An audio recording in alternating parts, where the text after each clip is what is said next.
Before you head to that car after your workout, don't forget to stretch.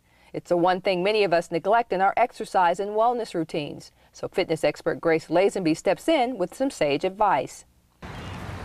So anytime you want to start an exercise program, running program, power walking, you want to make sure that you have the component of stretching to help you keep flexible, also to help you warm up before you do any type of running.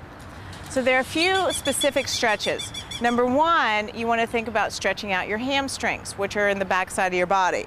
And a really great way to stretch out your hamstrings is very, very simple. Just place your foot all the way up on a bar and then keep your hips squared, and then just exhale, press your body over your hips.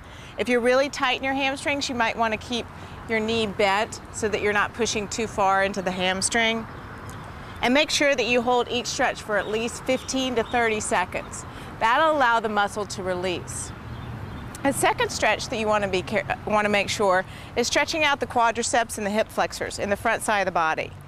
There are a couple of ways to do this. Number one, if you have a bar such as this in your park or wherever you're running, you may want to take your foot on top of the bar, grab hold, place it on the top of your foot, and then press your pelvis forward, which will stretch out all the way through the front side of the leg. If this is too intense or a little too much for you, or it bothers your knee, another easy stretch to do is you just come down and actually come into what's called a runner stretch. You want to kind of lunge forward, keep your right knee over your heel, and then come down, and you can place one hand on the ground or not, and then stretch all the way through the hip flexors and the quads. And again, hold this stretch for at least 15 to 30 seconds, because that gives your body time to really actually let the muscle release. A third stretch also that we need to remember, and sometimes we always forget about this one, is definitely if you're doing running or impact activity, to stretch out the calves and down through the Achilles.